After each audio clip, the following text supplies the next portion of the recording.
Hello everybody, Pineapple here. So, in most formats, we have one or two powerful combo decks, mid-range decks, whatever you want to call them, that dominate at a tier 1 level or higher, and then there's just usually that one deck of the format that's just Floodgate Turbo, and it strangles rogue decks alive. Currently we have Flu, which is Flu, it's immensely frustrating, but in the coming months, we're being given a new source of frustration in the TCG in the form of Kashtira. So, if you're unfamiliar with Kashtira, they're a group of level 7 psychic monsters who can special summon themselves if you control no monsters. All of them search another Kashtira card as an ignition effect, and when they attack your opponent or your opponent uses a monster effect, they get to banish a card face down. Unicorn rips a card from the extra, Ogre checks the top 5 cards of your opponent's deck and rips one from there, and Fenrir banishes a face-up card face down. Additionally, Ogre searches the traps, Fenrir searches monsters, and Unicorn searches spells. Now, since they can banish cards face down, it makes those cards next to impossible to retrieve outside of exactly Psyframe Lord Omega, who's way too slow, and very specific cards in very specific decks. So, moving on from our Kashtira names, we're on Ascendant of Thunder, Pank, Nessie, and Jackalope as just great level 7 extenders because this is an Xyz focused deck. And now, since all of them are psychic, for our Kashtiras that is, we get to play Psybeast because they also love being banished because we didn't think anything through with this archetype. We're also on 2 copies of Astral Karibo since you can reveal a number monster who's rank 7 and then summon it and it's a free level 7 extender. However, you're locked into numbers. We're also on Instant Contact because it's instant fusion for level 7 monsters. So that's awesome. I don't know why they printed this card. So, for our Kashtira spell traps, we're on Triple Birth and 1 Prep. So, for Birth, you can normal summon a level 7 monster without tributing, which is, awesome, since the deck doesn't really have a normal summon outside of Psybeast. And additionally, you can use it to reborn from Banished or Graveyard a Kashtira monster, which is awesome. For the trap, we're on 1 Prep. And during either player's turn, you get to special summon a Kashtira that's banished in your hand, and if your opponent activates a trap, you get to banish a card face down that's in their hand. Cool! And with Birth, you can banish 3 cards in the graveyard if they activate a spell and you control a Kashtira. Now, so for a bunch of generic cards, we're on Sacred Sword of the 7 Stars, because everything in this deck is level 7, which is awesome. We're also on Talents, because it's Talents. We're on Di-Fi and Macro because this deck loves to be banished, and the best deck of the format is currently a Graveyard deck. Yippee! We're also on Shifter. It's Shifter. We're on 3 copies of Ash as well because everything's level 7. She's a great, just generic hand trap. I don't think she's too super powerful in this current format, but she does enough that she's worth playing just because she's a level 3 tuner who's also a hand trap, which lets you make Baron and Shengyang. So, in the extra, we have as our instant contact target, we have Air Neos, who's a level 7. There's nothing to say about him. Shengyang and Barone, 1 Zeus, and 2 copies of the huge mistake that is Diabolus the Mind Hacker. So, Diabolus the Mind Hacker, if you're unfamiliar, lets you detach a material and then banish a card from your opponent's extra face down. Yippee! And then, if a card is banished face down, you banish cards off the top of your opponent's deck up to the number of currently banished face down cards they have. Like immediately after the effect that you just used resolved. This snowballs really quickly and is super frustrating as it mills probably better than Runic. Yeah, this card is a huge mistake. It makes Kashtira so unbelievably frustrating to play against. Just peeking your opponent's extra. Bye-bye Kit Kalos. Bye-bye nice 1 card you need. Yeah, it just closes games out. And when it's made with Astral Karibo, it's basically impossible to out. Outside of, like, I don't know, Druis Worm. Just super unfun. We're on Red Eyes Flare Metal Dragon because Masquerade the Blazing Dragon is, a fun card, even if it's on an Xyz body and doesn't recur itself. 1 copy of Big Eye because Snatch stealing your opponent's monsters is awesome. 1 copy of number 28 Titanic Moth because it attacks directly and therefore makes Zeus really easy. 2 copies of Shangri-Ira. This card is also a mistake. So with Shangri-Ira, during the standby phase, you get to special summon a Kashtira monster from your deck.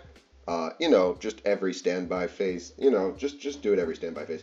Additionally, if a card your opponent owns and possesses is banished face down, you get to lock a zone. You know, like with Diabolus, which is just so unbelievable and so frustrating, and it's just so awful.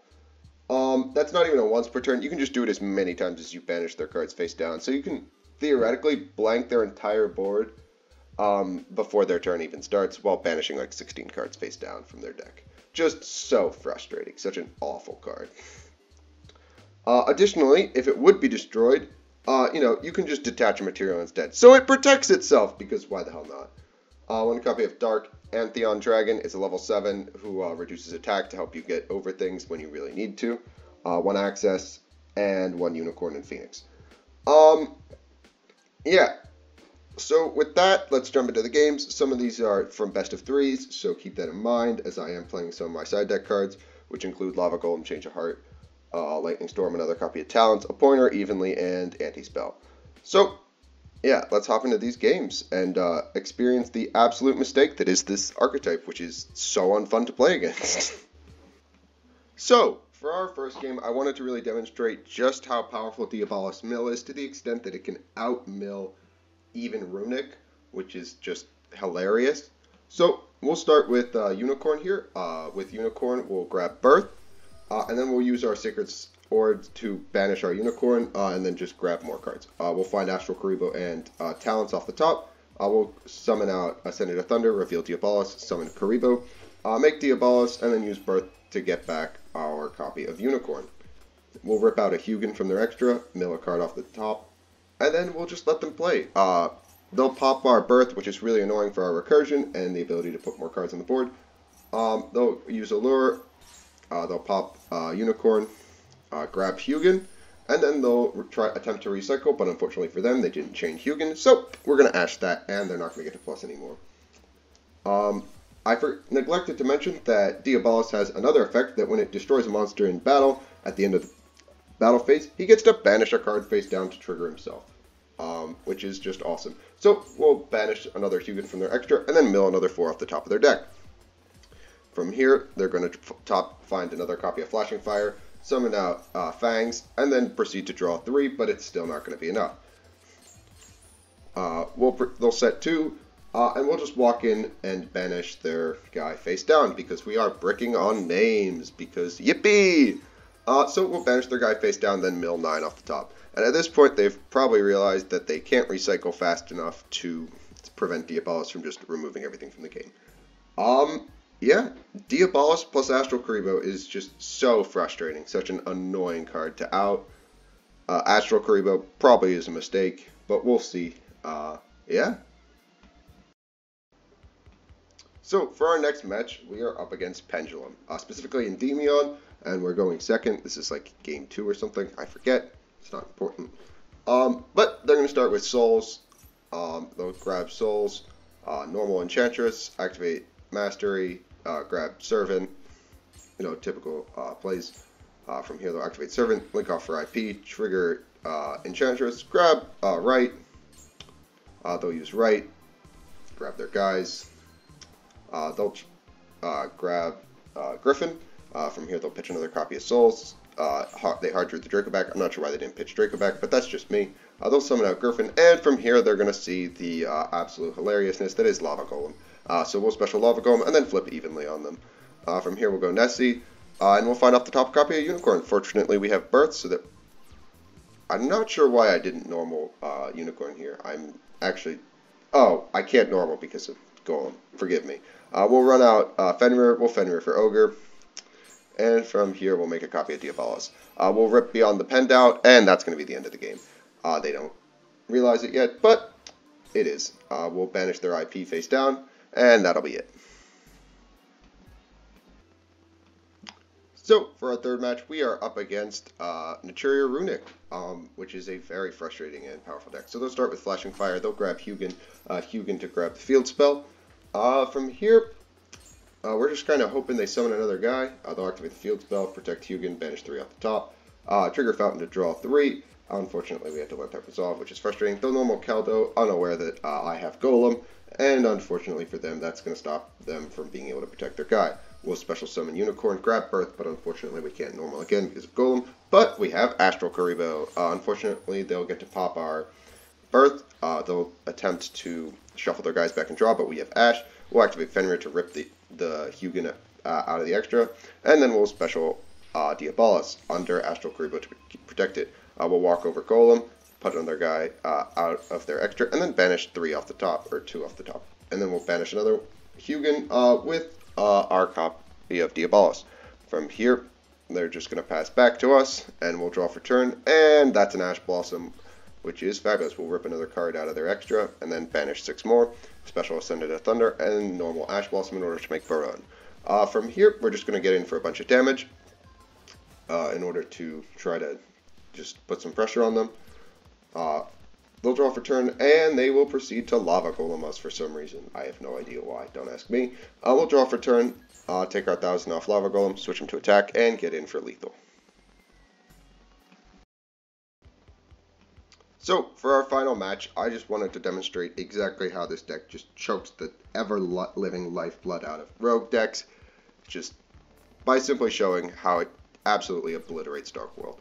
We'll start with Shifter, and that's pretty much the end of the game. We'll special Fenrir, we'll search Unicorn, and we'll set Macro just for good measure, because we hate our opponent. We'll go Nessie, banish Ogre, we'll draw another Nessie, we'll grab Jackalope, we'll fire Jack hoping it snipes itself, but unfortunately it doesn't this time, but we'll draw a Psy Beast off the top anyways.